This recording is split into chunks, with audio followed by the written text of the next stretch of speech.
Welcome back, amazing leaders, to season 3 of the Building Leadership Community Podcast. I'm your host, Coach DoraM, and today's episode is truly special. We are honored to welcome a leader who embodies what it means to be an equity warrior in every sense of the word. Someone who shows up authentically, unapologetically, and with a fierce commitment to building capacity, advancing justice, and empowering the next generation of changemakers. Our guest today is a queer Latinx millennial who is redefining nonprofit leadership as a strategist, educator, fundraiser, coach, and champion of diversity, equity, and inclusion. He raised over 14 million for causes that matter. He's coached hundreds of nonprofit board leaders. He's trained leaders around the globe, and he's doing all of this while pursuing his doctorate and living his values every single day. What does he not do? You are all going to fall in love with him as much as I have. Today, we welcome Jonathan Meagher-Zayas, founder and chief strategist of Equity Warrior Strategists LLC. By the end of this conversation, you will walk away with actionable strategies to build capacity in your organization, a deeper understanding of what inclusive leadership truly looks like, and a powerful reminder that equity work isn't just a buzzword. It's a daily practice, a commitment, and a calling, something that we know about here at the Building Leadership Community Podcast. This episode is your invitation to lead with courage, authenticity, and impact. So let's settle in, let's take a breath, and get ready. Hello, and welcome to Building Leadership Community Podcast. I'm your host, Dora Mendez. I am the founder and CEO of Coach Dora LLC. Our guests will be entrepreneurs, small business owners, and community leaders that drive social impact. It can be lonely at the top, but it doesn't have to be. It means so much that you join us week after week for these conversations. You are back with us for season 3. It can be lonely at the top, but it doesn't have to be. That's why we started this podcast. If you are new to the Building Leadership Community Podcast, we are so glad that you are here. Don't forget to like, share, and subscribe so you never miss an episode. Say hi in the comments. And if you're watching us on YouTube, please hit that subscribe button at the bottom of your screen so we can continue to give you great content. We have some great resources to share with you today. If you are thinking of starting your own podcast, check out our mini course, The Entrepreneur's Podcast Blueprint. I've partnered with my husband and co-producer Dylan Rogers to create 5 easy-to-follow video modules along with a workbook that you can download and follow along at your own pace. And you get a very handy AI prompt sheet that will make getting your episode out there into the world a breeze. The link is in the description. Also, this video includes affiliate links. If you purchase through them, it helps us keep bringing you amazing, inspiring content as well. We are continuing this season with powerful conversation, and today is no exception. Let me tell you about our guest. Jonathan is the founder and chief of strategist of Equity Warrior Strategies LLC, a queer Latinx millennial nonprofit leadership strategist dedicated to addressing equity issues, building capacity, engaging communities, and motivating leaders to get stuff done. With over 14 years of professional nonprofit experience, Jonathan has worked across fundraising, communications, volunteer management, program management, leadership development. I can go on and on and on. But one of his biggest achievements is raising over $14 million through major gifts, corporate relations, events, foundations, philanthropy, government grants, and annual giving, just the whole gambit of supporting organizations. Jonathan is also an experienced community engagement and communication strategist, having led social media campaigns. He has coached and supported hundreds of nonprofit board leaders. But Jonathan doesn't just do this work, he studies it too. He holds a master's in social work with a degree in a macro concentration and a master's in public administration, which is also my degree, MPA, with a concentration in nonprofit management from the University of Albany, SUNY. He earned his bachelor's degree in religion, linguistics, and gender studies from the University of Rochester. He is a certified fundraising executive, a certified diversity professional, a certified TEAM team communication styles facilitator, and holds a board source certificate of nonprofit board consulting. I could go on and on and on about Jonathan's brilliance.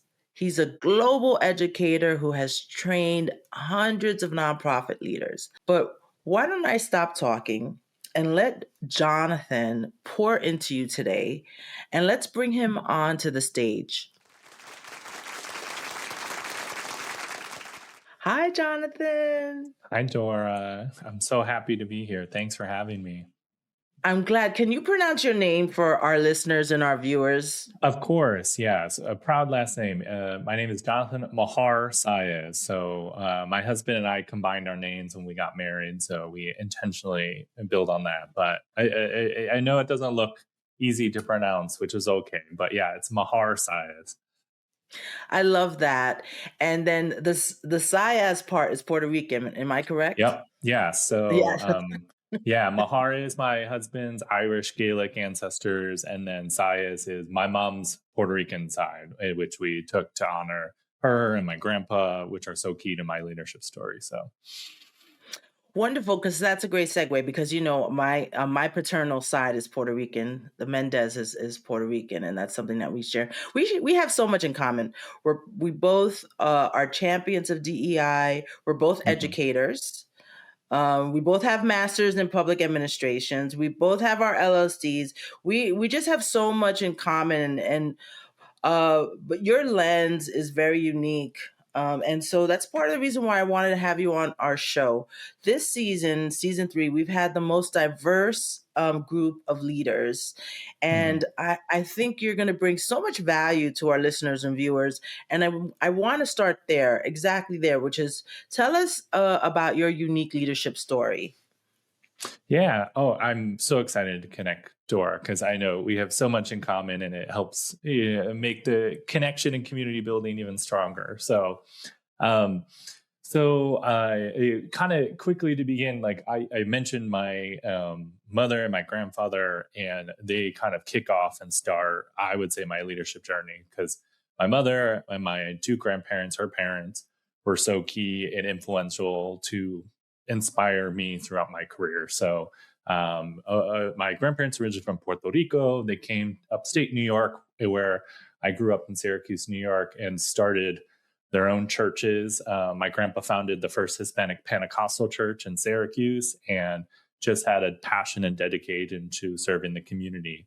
And then my mother is an experienced educator in the Syracuse Public School District, doing dual language education, and always went above and beyond in recognizing the systemic barriers that her students face. So I start with them because they really have guided and inspired me throughout many moments in my career, and like why I'm still so connected and doing this work. So, but I started really a passion. I think when you go off to college, trying to figure out what you want to do. And I always knew I wanted to make a difference. I didn't know exactly what it was.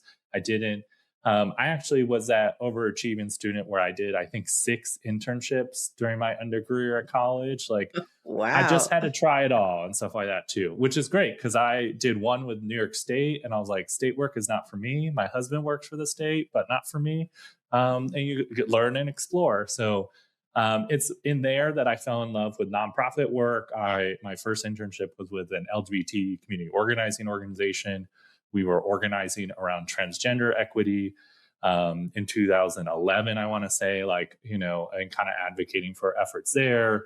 And then I fell into fundraising and got connected with the community to translate some of the skills. So that was all in undergrad, that just found this passion for nonprofit work and this opportunity to blend the like accountability of the public sector with the creativity of the private sector to address our community's most pressing problems. So the overachiever in me was like, oh, I'm ready for this. I'm passionate. I want it. I'm going to go to grad school and not just get one master's, but two. So that's what led me to SUNY Albany, where I got my Master of Social Work and Master of Public Administration. And it was a great opportunity to just take all the great learnings from social work of the social equity lens, the assessments, direct rapport and communication skills with the public administration lens of just accountability, financial management, leadership governance, and combine them. And then I started working in the sector. So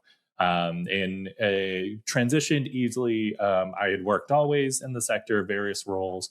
I started off primarily as a fundraiser, but when you're a fundraiser, you need to help out many other aspects of nonprofit work. Like I can't just raise programs for an organization that struggles with staff retention or the programs aren't up to par, So I always found myself always trying to elevate the resources for the organization and then also helping out kind of elevate the staff engagement, the program management, the excitement from there, the board engagement. So I was always tapped into many opportunities, and it did get to a point where I was a little like burnt out, frankly, just because I think we get to a point when we're like working so much and we realize that. And then I actually transitioned to work for a local community foundation. So I got to be on the funder side, which was a incredible opportunity. They designed a role So I for want me. to just slow you down for a bit for our listeners and viewers, because not everyone understands what you mean by the sector. So there's the private Oh, yeah. sector, Excuse right? me. Yeah. The Which is private sector right, which companies. is making corporations and traditional products and corporation. And then there's the public sector, which is government and Government agency. nonprofits. And yeah, and then what I always tell my students is that nonprofits doesn't mean no money. Because you talk Yeah. about this $14 million. It Sure, doesn't mean sure. no Yeah, yeah. money. It's just how the money is used. So it's Sure. not used to like give shareholders profits, right? It's used Of to course. do something that benefits the community in some way. So Yeah. that's what I just wanted for our listeners and viewers. I just want, because we know this language. This is, Oh, but I of realize course. I it's appreciate that. jargony for some of our listeners and viewers. This might be a little jargony, but when you say the public sector and nonprofit in particular, we're not saying no money. These are businesses, Oh, of course. Yeah. right, that have operations, right? So when you're talking about staffing and HR and retention, right, these are businesses, but the purpose and the mission of these businesses is service. So Hmm. it's a different model of business, but these are businesses. Doesn't mean nonprofit doesn't mean no money. It's just how the money is used. So Yeah. I didn't mean to cut you off. I just wanted to No, kind no, of I put that little appreciate. asterisk there so that our listeners can view. I want to make sure everyone's really following along with you. Um, and so now we're in your journey where you're now at a community Yeah. foundation. And so instead of fundraising to help serve the community, now you are a funder, Yep. giving money to communities. So that's what we mean by community foundation. So I Yes. think I that's where we appreciate left that. off. Yeah, no, thanks for the clarification. And I apologize. You get so excited and you're like, yeah, of course, I know this, and building on that. So, yeah, I appreciate that. So, and I mentioned this key point because it was so key for my career. So I, transitioned to working for a community foundation, which is essentially like a foundation gives out money and gives out grants to nonprofits. A community foundation, a specific type of foundation where we pull funds from many people together and then people can give out and grant in their own way or support. So instead of starting your own foundation, you can partner with the community foundation to help give out funds. And it was there that I realized specifically for me is this passion for being really intentional and helpful for nonprofits, but not doing the direct work myself. Like I love being like the macro social worker in me who loves thinking a little bit above the systems, being a little bit higher from that. So my mission from turning from serving the direct community is like my community I serve is the people who are serving the community too. So that's kind of was a key pivotal moment for me to recognize my passion, excitement, and kind of setting myself up for, working what I do now, which is a key reflection for me in that point. And I had worked at this community foundation during beginning of 2020, which we know was the start of the pandemic. And it was a really pivotal moment for me to just recognize the power and opportunity that some of these organizations had of convening resources really quickly, granting out funds, listening to government leaders who, frankly, didn't have the capacity or strategy yet to know how to implement stuff too, but knowing that people were not working, they had food needs, healthcare needs, recognizing that. And a key moment because, the start of the 2020, the pandemic turned into our age of civil unrest and the racial reckoning in our country when many people realized the systemic racial oppression that existed in our country and around the world. So, and it was like a pivotal moment for,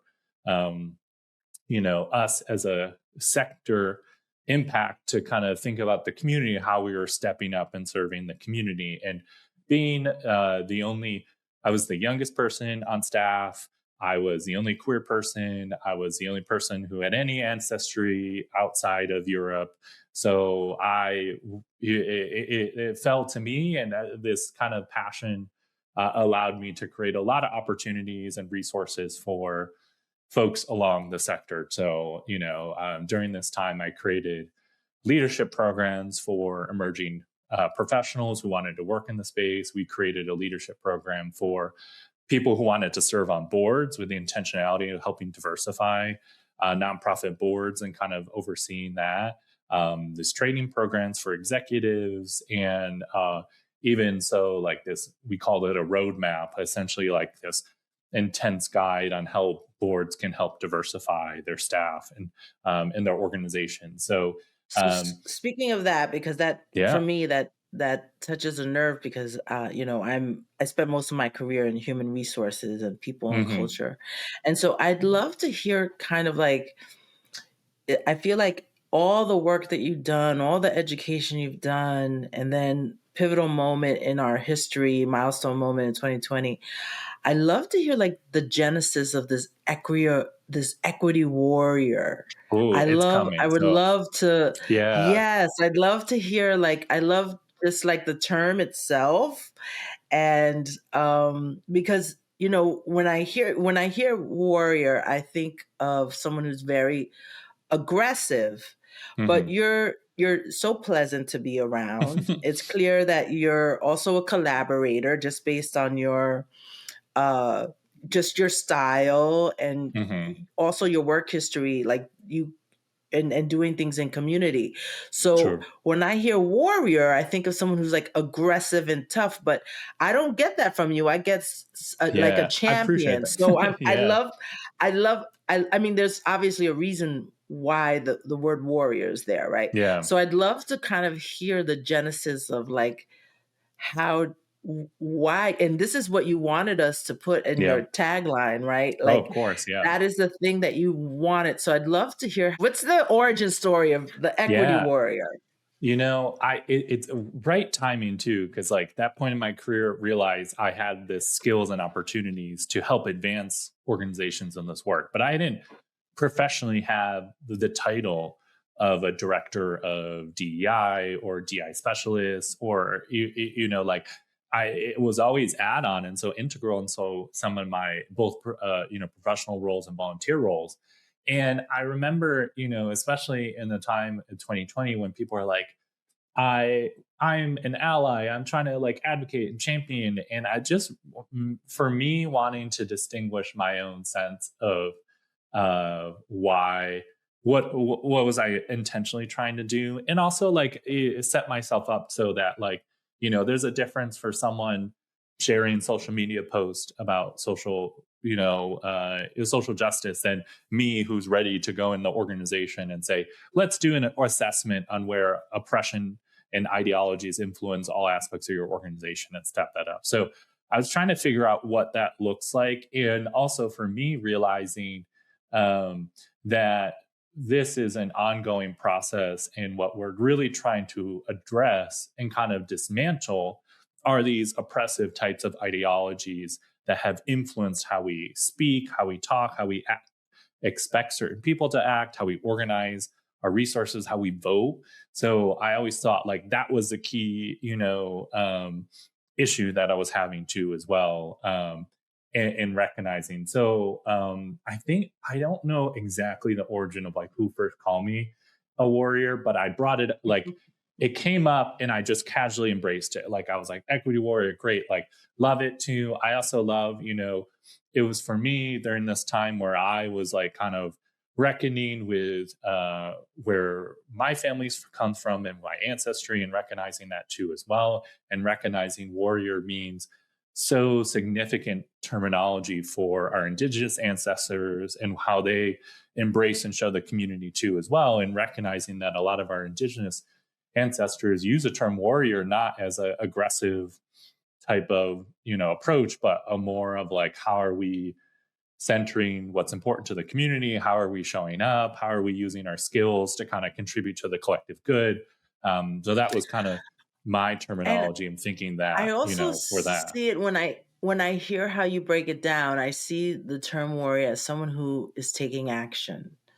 Because you Yeah, keep mentioned on. like it isn't like someone just hashtag BLM. You're Yeah, actually the person who is in the organization, not only just like planning and strategizing, but figuring out how to execute, sure. Yeah. how to execute and teaching people and training people how to execute what's on the paper in real life to break down hmm these systems. So, when I think of you as a warrior, I think of you as someone who takes the action, Yeah. who knows how to take the action, actually knows how to build systems and teach people how to take the action necessary to make the change that's Yeah. necessary.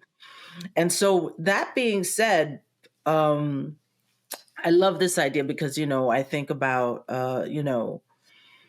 like my paternal uh, my paternal maiden name is Mejia, which is Spanish hmm for like Magi King, right? Yeah. Or like royalty. So I hmm just love the whole analysis to sort of like the roots and the ancestry. Yeah. So let's let's talk a little bit. Let's switch gears a little bit and talk about why community is so important to you.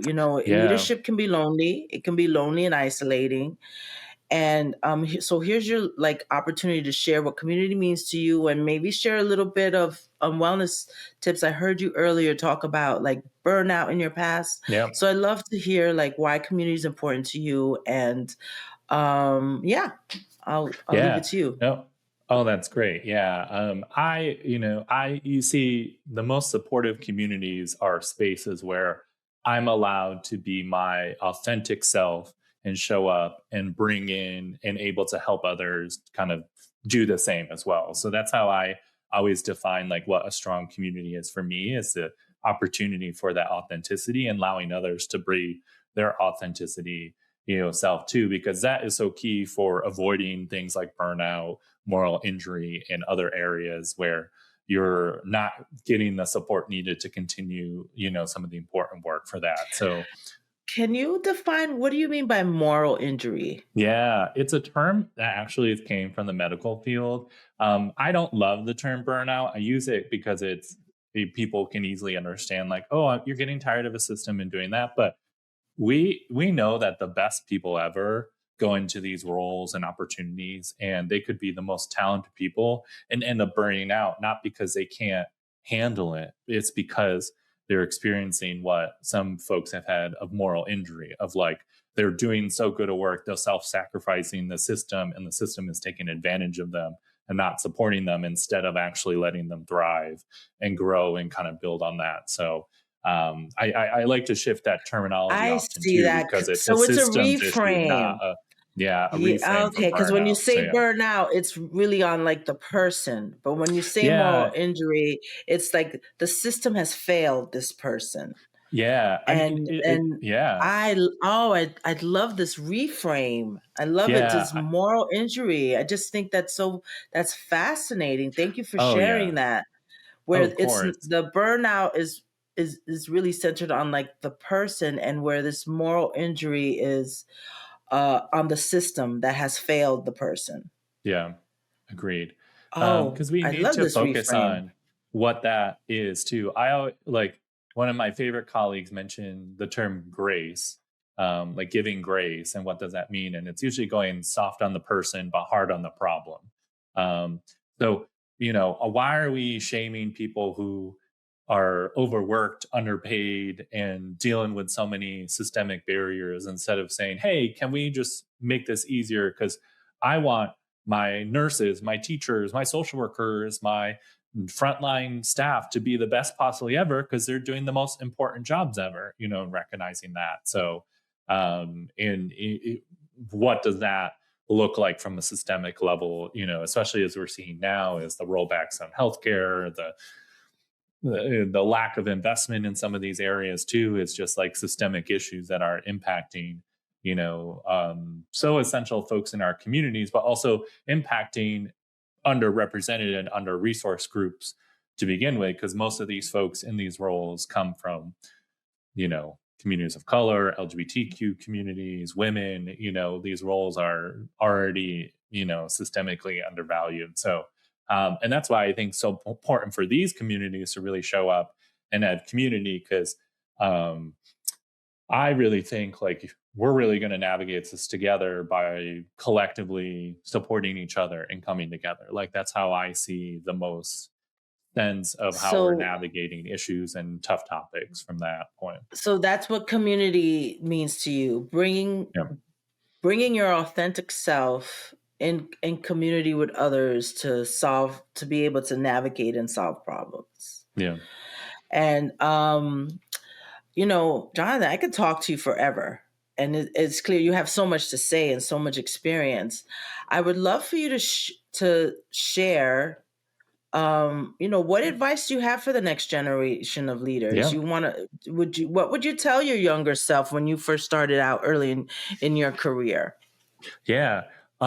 It's a great question. I would always say too is um, strengthen your self awareness skills. Like the more that you understand who you are, what your strengths are, and how you like to show up and what you need community, the better it is the easier it is going to advocate for what that community and your career needs. So, like, we don't have to be good at everything. We are inherently all having different roles and opportunities. And the more that you better understand what type of strengths you have, what that role is, the better you can then fit into how you can show up and support others in that way. So, really key, I would say number one, develop your critical self reflection and awareness skills.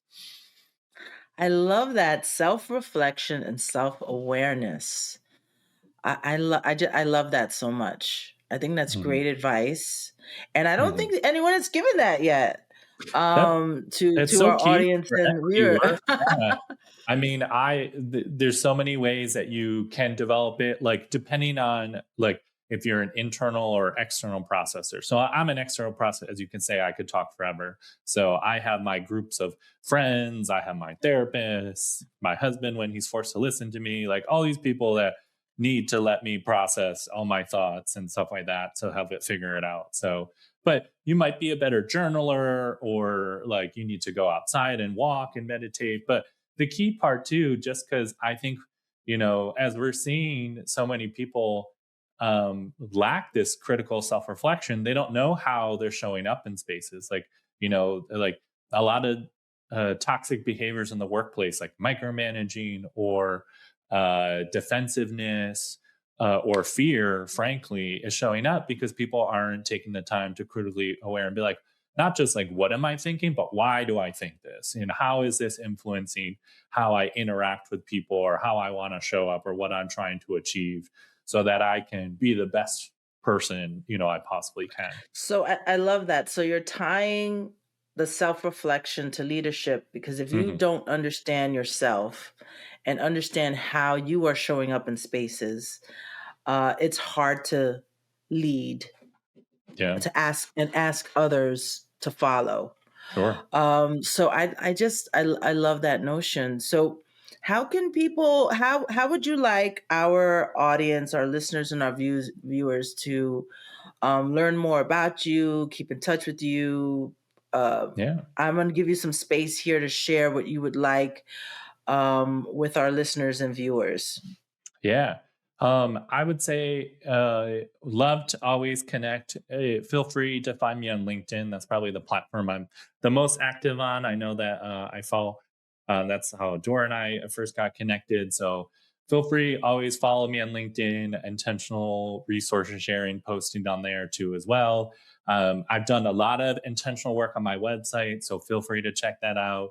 Not just as information on my business and my services, but resources, like other types Uh, of content there as we're well. going to put these all in the description, but I would Perfect. love you to say the website name for our Yep. listeners.